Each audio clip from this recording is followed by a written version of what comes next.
चमत्कार जैसी चीज़ जब भी मनुष्य के सामने आती है या कोई अविश्वसनीय चीज़ आती है या कोई असंभव सी प्रतीत होने वाली चीज़ मनुष्य के सामने आती है तो मनुष्य सामान्य रूप से विश्वास कर बैठता है। अगर कोई व्यक्ति उसे किसी तरीके से दिखा देता है या ऐसे कार्य को करके दिखा देता है, क्योंकि मनुष्य को जो चीज़ें दिखती हैं उन पर वह सहज रूप में विश्वास कर लेता है। इस तरह का मानव स्वभाव है और बहुत सारे लोग, चाहे वो अत्यंत कुशल हों या अत्यंत बुद्धिमान हों या चमत्कार जैसी चीज़ को रखते हों और ऐसा करके वो दिखाते हैं तो लोग सहज उन पर विश्वास कर लेते हैं और उनके पीछे भागते हैं। वास्तव में मनुष्य को क्या करना चाहिए और क्या नहीं करना चाहिए इस विषय पर, और मनुष्य के पास ऐसी अवस्था में बचाव के साधन क्या होते हैं, कैसे मनुष्य इनसे बच सकता है,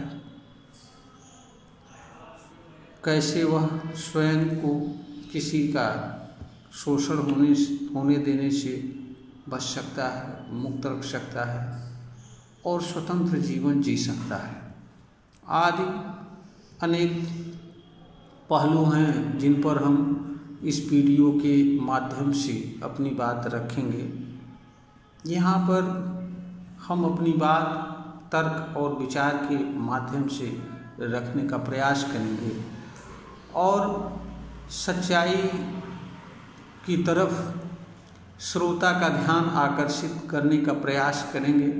यहाँ पर हमारा उद्देश्य किसी को किसी तरह के भ्रम में डालना नहीं है। जब भी मनुष्य के सामने चमत्कार जैसी चीज़ प्रदर्शित होती है, चाहे वो किसी मनुष्य के द्वारा हो या किसी अन्य कारण से हो या कोई अविश्वसनीय या अकल्पनीय या असंभव सी दिखने वाली चीज़ मनुष्य के सामने किसी भी कारण से, चाहे वो नेचुरल कारण हो या कोई अन्य कारण हो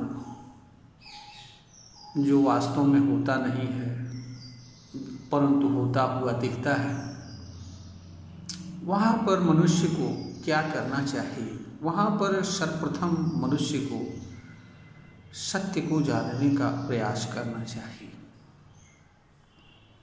मनुष्य को के लिए सत्य क्या है यह बात समझना चाहिए, क्योंकि बिना इसके ज्ञान के मनुष्य सत्य का परीक्षण नहीं कर सकता है। किसी चीज़ की परीक्षा के लिए यह भी आवश्यक होता है कि उसे किस बात का परीक्षण करना है और कब वह किसी बात या चीज़ को किस आधार पर और कैसे सत्य समझ सकता है।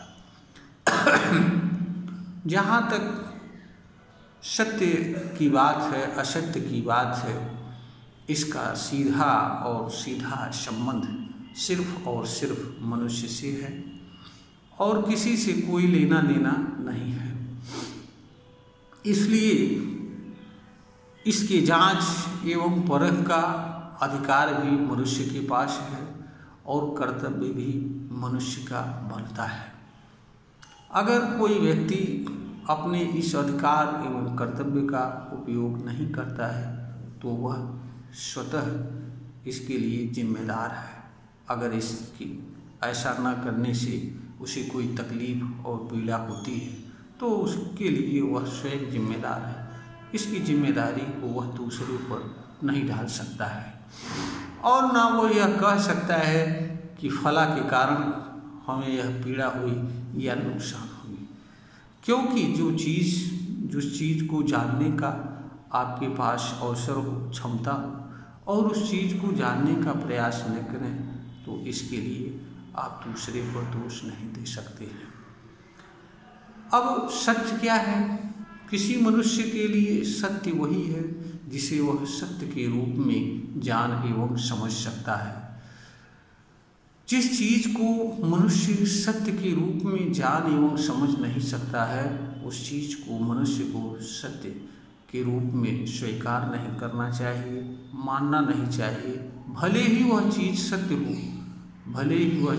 सत्य हो, फिर भी उसे सत्य के रूप में स्वीकार नहीं करना चाहिए, क्योंकि इसका दुष्परिणाम उसे भोगना पड़ता है।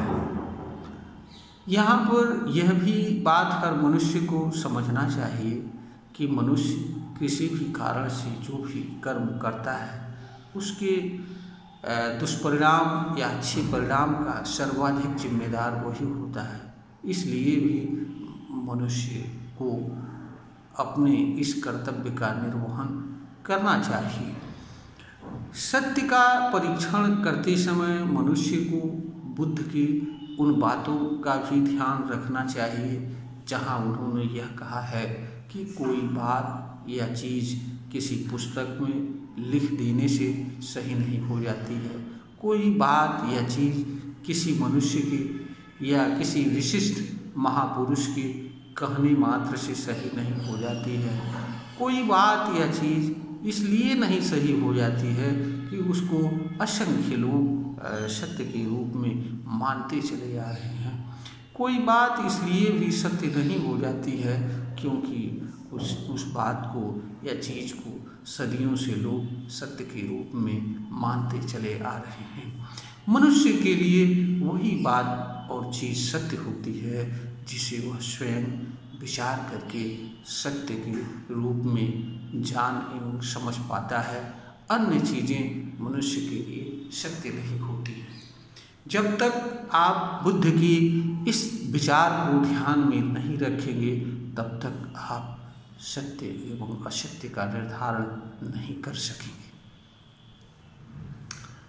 अब प्रश्न ये उठता है कि मनुष्य के पास सत्य के जांच और परख के साधन क्या हैं? मनुष्य के पास सत्य की जांच एवं परख के अनेक साधन हैं। उसके पास तर्क है, विचार है, बुद्धि है, विवेक है, समझ है, अंतःकरण भी है। अनेक साधन हैं मनुष्य के पास जिनके माध्यम से वह सच को परीक्षित कर सकता है, स्वयं जान सकता है, समझ सकता है।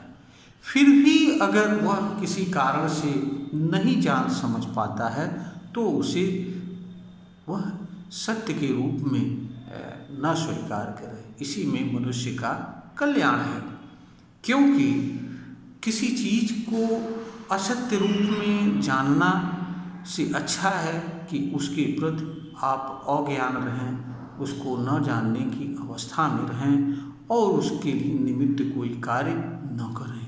यह मनुष्य के लिए समझदारी की बात होती है। इसलिए मनुष्य के सामने जब भी कोई चमत्कार जैसी चीज़ का प्रदर्शन करता है या ऐसे कार्य को करके दिखाता है जो उसके सोच से परे हो, समझ से परे हो, कल्पना से परे हो, या जिसे वह संभव नहीं समझता है, या जो चीज़ें प्रकृति के नियम के विपरीत प्रतीत होती हों, वहाँ पर मनुष्य को इस तरह की चीज़ों के जाल में नहीं आना चाहिए। वहाँ पर मनुष्य का सर्वप्रथम यह कर्तव्य बनता है कि वह अपने तर्क, विचार, विवेक, बुद्धि, समझदारी आदि सभी चीज़ों का अत्यंत सावधानी एवं सतर्कता से तथा धैर्यपूर्वक उन पर प्रयोग करना चाहिए, विचार करना चाहिए और सच क्या है जानने का प्रयास करना चाहिए। अक्सर जो लोग चमत्कार का प्रदर्शन करते हैं, कुछ ऐसी चीज़ें आपके बारे में बताते हैं जिनको आप समझते हैं कि यह कैसे ये जान लिए। यहाँ पर यह मनुष्य को समझना चाहिए कि मनुष्य के पास अनेक ऐसी विद्याएं हैं, कलाएं हैं, तंत्र है, मंत्र है और भी तमाम चीज़ें हैं जिनके माध्यम से लोग मनुष्य के मन में क्या है या वो क्या सोच विचार करके आ रहा है या उसके भूतकाल में कौन सी घटनाएं घटी हैं, और कुछ लोग कुछ भविष्य के भी पूर्वानुमान कर लेते हैं। ये सब चीज़ें ऐसी होती हैं जो और यह भी बता देते हैं कि आपकी समस्या क्या है जिसके लिए आप आए हुए हैं।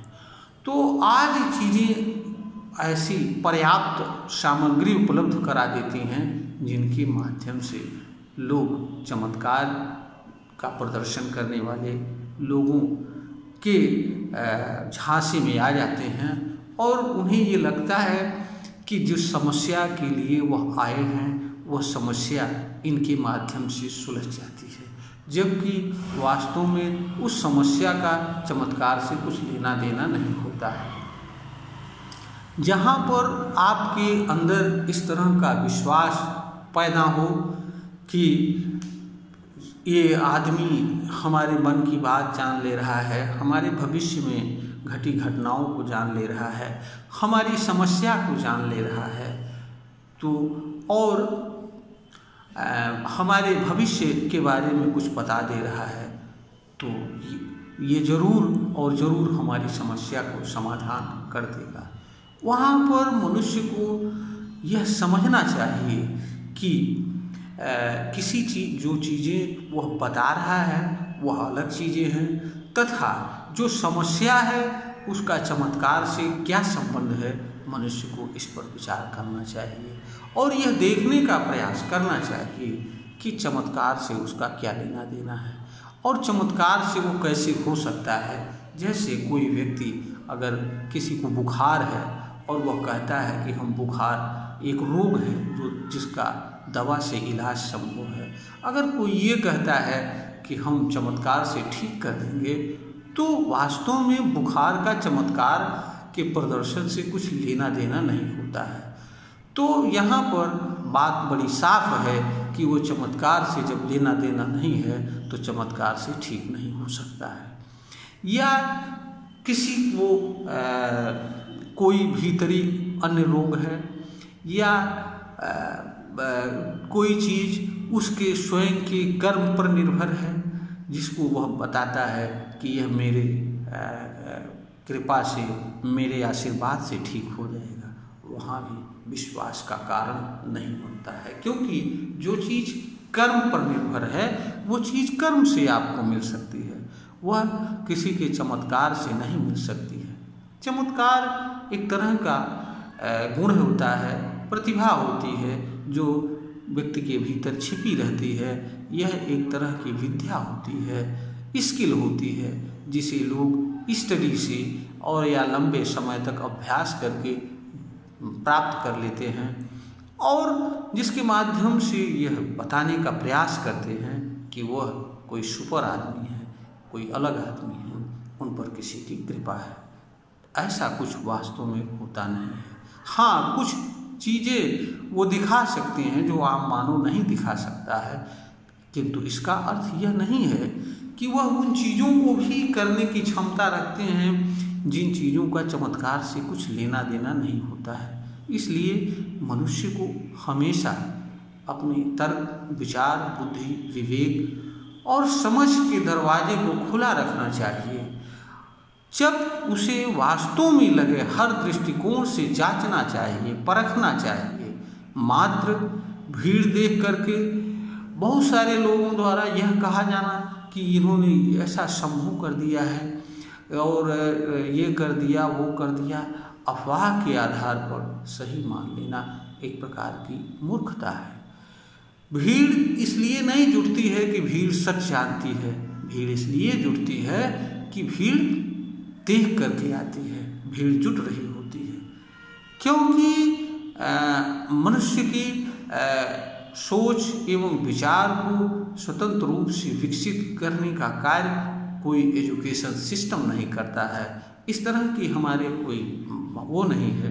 इसलिए सदियों से भीड़ देखकर भीड़ जुटाने की परंपरा आई हुई है, चली आ रही है, और लोग सहज में भीड़ का हिस्सा बन जाते हैं। तो मनुष्य को भीड़ का हिस्सा नहीं बनना चाहिए।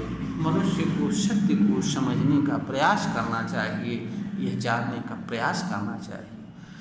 चमत्कारी लोग कुछ आपके मन की बात को जान करके, आपके पास भूतकाल में घटी घटनाओं को जान करके, आप कौन सी समस्या लेकर के आए हुए हैं, आपके भविष्य के बारे में कुछ बता करके, सत्य हो या असत्य हो आपको खुद पता नहीं है भविष्य के बारे में। इसलिए कुछ बातों के आधार पर आप अन्य अनेक बातों को भी मान लेते हैं, और यह भी मान लेते हैं कि अगर यह हमारी समस्या को समझ रहा है तो हमारी समस्या को समाधान कर देगा। यही मनुष्य की नासमझी होती है। मनुष्य को यह विचार करना चाहिए कि हमारे मन में जो समस्या आई है, लेकर आया हुआ हूँ, वह जान लेना अलग चीज़ है, और समस्या का समाधान अलग चीज़ है। दो अलग अलग चीज़ों में संबंध क्या है, यह मनुष्य को समझना चाहिए, और यह जानने का प्रयास करना चाहिए कि आखिर ये जो बात बता रहे हैं, जो चमत्कार दिखा रहे हैं, जो मन की बात समझ रहे हैं, इससे और हमारी जो समस्या है उसका क्या समाधान है। क्योंकि रोग अगर है तो वह दवा से ठीक होगा, चमत्कार से नहीं ठीक होगा। अगर किसी का पैर टूट जाता है तो वह इलाज से संभव होगा। अगर किसी के मानसिक कोई बीमारी है तो वह उन कारणों को दूर करने पर होगा जिन कारण से उसे कोई मानसिक बीमारी है। चमत्कार से कोई मानसिक बीमारी नहीं होती है। मानसिक बीमारी उन विचारों के कारण होता है जिनको वह गलत रूप में स्वीकार कर लेता है और कोई कर्म करता है, दुष्परिणाम स्वरूप वह वैचारिक जाल में उलझ जाता है, अपने मानसिक असंतुलन को खो बैठता है। और इसी चीज़ को चमत्कारी लोग बड़ी अच्छी तरीके से माइंड को रीड कर लेते हैं और यह दिखाने का प्रयास करते हैं कि हम सब ठीक कर देंगे। वास्तव में इससे कुछ नहीं होता है, एक केवल विश्वास दिलाते हैं। विश्वास से थोड़ा बहुत देखने में मनुष्य को लगता है कि शायद कुछ ठीक हो रहा है। इसी के आधार पर लोग भीड़ जुटाते हैं, लोगों की भावनाओं का शोषण करते हैं। यह मनुष्य को समझना चाहिए। मनुष्य को कोई भी समस्या है तो यह भी जानना चाहिए कि कोई समस्या किसी न किसी कारण से आई है, और कारण को अच्छी से अच्छी तरीके से वही व्यक्ति जान सकता है जो किसी समस्या से ग्रसित है। तो समस्या के कारण को जानना चाहिए, फिर निवारण तो अपने आप हो जाएगा। किसी के पीछे भागने से, चमत्कार के पीछे भागने से कोई समस्या हल नहीं होती है। यह बात हर मनुष्य को समझना चाहिए। मनुष्य के पास जो चीज़ें हैं उनका विचार करें। कोई ज़रूरी नहीं है कि मनुष्य चमत्कार को समझ ही पावे। समझना नहीं जरूरी है, क्योंकि हर चीज़ को हर व्यक्ति नहीं जान सकता है। इतना हर व्यक्ति के पास समय नहीं होता है। हर व्यक्ति अलग अलग क्षेत्र में काम कर रहा होता है। हर व्यक्ति के प्रतिभाएं अलग अलग होती हैं। अलग अलग क्षेत्रों में काम करने वाला, दूसरे क्षेत्र का काम करने वाला उन समस्त लोगों से बड़ा अच्छा ज्ञानी होता है जो उस क्षेत्र में जुड़े नहीं होते, उस क्षेत्र का कार्य नहीं कर रहे होते हैं। एक वकील, एक अधिवक्ता, सामान्य सा अधिवक्ता, न कानून जो अधिवक्ता नहीं है, उनसे वो बहुत बड़ा ज्ञानी होता है। एक सामान्य सा डॉक्टर, जो लोग डॉक्टर नहीं हैं, उनसे वो बहुत बड़ा ज्ञानी होता है। यही हाल चमत्कारों का है, ऐसी चीज़ों का है जो चीज़ें चमत्कार दिखती हैं। चूँकि आपको जानकारी नहीं है, इसलिए आपको लगता है कि शायद ये कोई स्पेशल मैन है और यह वह सब कुछ संभव कर सकता है जो संभव नहीं है। इस झांसे में लोग सहज भाव में आ जाते हैं और इसमें तमाम पढ़े लिखे तमाम ऐसे लोग आते हैं जिनको लोग समझते हैं कि ये तो बहुत समझदार है, वास्तव में वह भी ना समझदार ही है, क्योंकि वह भी स्वतंत्र रूप से विचार नहीं करना चाहता है। वह भी संक्षिप्त तरीके से अपनी समस्या का समाधान चाहता है, क्योंकि वह भी दूसरे क्षेत्र में उसी तरह से अनभिज्ञ रहता है जैसे कम पढ़ा लिखा अनभिज्ञ रहता है। इसी कारण से इसी चीज़ों का फ़ायदा लोग, चमत्कारी लोग उठाते हैं। इस वीडियो के माध्यम से हम उन सभी चीज़ों को बताने का प्रयास किया है और हमें ये लगता है कि अगर इन सारी चीज़ों को लोग विचार करें, समझने का प्रयास करें, तो निश्चित ही इन चमत्कारियों से दूर रह सकते हैं, बच सकते हैं, इनके छलावे से बच सकते हैं। यह वीडियो ज्ञानवर्धन हेतु बनाई गई है, प्रेषित की जा रही है। अगर श्रोता को प्रतीत होता है कि यह ज्ञानवर्धन के योग्य है तो इसे लाइक करें, शेयर करें, ऐसा हमारा निवेदन है। इस वीडियो का उद्देश्य किसी की भावना का, किसी की कला का अनादर करना नहीं है, बल्कि सच का लोगों के सामने लाना है। जब तक सच से हर व्यक्ति परिचित नहीं होगा, मानव समाज का भला नहीं हो सकता है और लोग मानव समाज को चमत्कार या ऐसी चीज़ों के आड़ में अपने तमाम तरह के धंधे चलाते रहेंगे, लोगों का शोषण करते रहेंगे। इसलिए इस कार्य को मैं करता हूँ और बताने का प्रयास करता हूँ। जो मेरा अनुभव है, जो मेरी समझ है, उसे मैं लोगों के सामने रखने का प्रयास करता हूँ। इसलिए अगर किसी को लगता है कि इससे कुछ फ़ायदा है तो वह ज़रूर लाइक करे, शेयर करे और सब्सक्राइब करे।